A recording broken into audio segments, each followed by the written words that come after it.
毛巾、羽毛、小鸭鸭，水温刚刚好，泼泼水来做泡泡。 Halo semuanya, kami dari kelompok 6. Hari ini kami akan menjelaskan mengenai Masjid Menara Kudus. Perkenalkan, nama saya Kiel. Saya Raffi. Saya Jasmine. Dan saya Raisya, selamat menyaksikan. Sejarah masjid. Nama resmi Masjid Menara Kudus adalah Masjid Al-Aqsa Menara Kudus. Masjid ini dibangun Sunan Kudus pada tahun 956 Hijriah atau 1549 Masehi. Didasarkan pada inskripsi berbahasa Arab yang tertulis pada prasasti batu yang terletak pada mihrab masjid. Peletakan batu pertama menggunakan batu dari Baitul Maqdis di Palestina.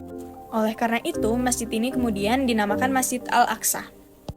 Lokasi masjid saat ini berada di Desa Kauman, Kecamatan Kota, Kabupaten Kudus, Jawa Tengah. Akulturasi masjid.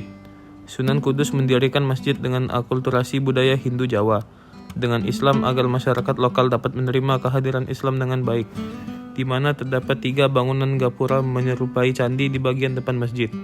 Satu gapura berukuran cukup besar, berada di depan halaman masjid dengan tinggi 18 meter. Sementara 2 gapura lainnya berada di serambi dan di dalam ruang masjid. Masjid yang pada awalnya bernama Masjid Al-Aqsa ini juga menyimpan cerita menarik dalam proses pembangunannya.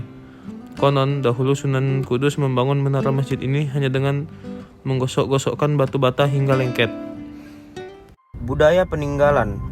Sunan Kudus menggunakan pendekatan kultural dalam berdakwah. Ia mengadaptasi dan melakukan ajaran Islam di tengah masyarakat yang telah memiliki budaya mapan dalam pengaruh agama Hindu dan Buddha. Pada tahun 1918-an, masjid ini telah direnovasi. Dapat gapura paduraksa yang biasa disebut oleh penduduk sebagai lawang kembar. Di dalamnya terdapat kolam masjid yang merupakan peninggalan kuno dan dijadikan sebagai tempat wudhu. Terdapat pancuran untuk wudhu yang berjumlah 8 buah. Di atas pancuran itu diletakkan arca. Jumlah 8 pancuran konon mengadaptasi keyakinan Buddha, yakni 8 jalan kebenaran atau Asta Sangika Marga.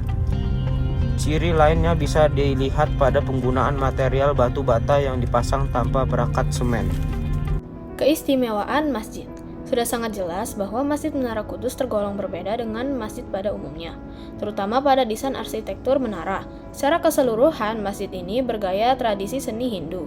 Hal ini dapat dilihat pada struktur dan bentuk atap berupa tumpang bersusun 3. Sementara bangunan menara masjid menyerupai Candi Jago yang merupakan peninggalan Raja Singgasari Wisnuwardana. Yang paling mencolok adalah bangunan menara yang berdiri menjulang di sebelah tenggara masjid. Ciri khas inilah yang menjadi keunikan tersendiri dari Masjid Menara Kudus. Masjid Menara Kudus telah menjadi saksi bisu proses penyebaran Islam di tanah Jawa. Sebagai buktinya, masih ada percampuran antara kebudayaan Islam dengan kebudayaan Hindu pada arsitektur masjid ini. Ternyata, di balik karakteristik Masjid Menara Kudus tersirat makna perwujudan sikap tepat selera atau tegang rasa pada masa itu. Maka dari itu, banyak yang menyatakan bahwa Masjid Menara Kudus merupakan simbol perdamaian antar umat beragama.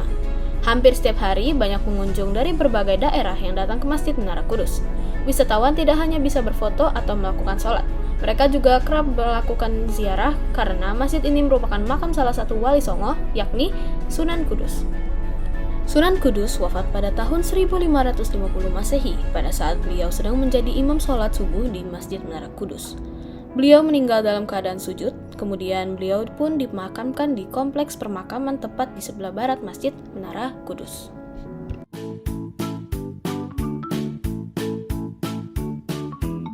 Itulah sejarah, akulturasi budaya, dan keunikan Masjid Menara Kudus dari kami. Semoga informasi yang kalian dapatkan dari video ini bisa bermanfaat. Mungkin ini saja dari kami, mohon maaf jika ada kesalahan. Terima kasih telah menonton video ini, kami pamit undur diri ya. Bye-bye!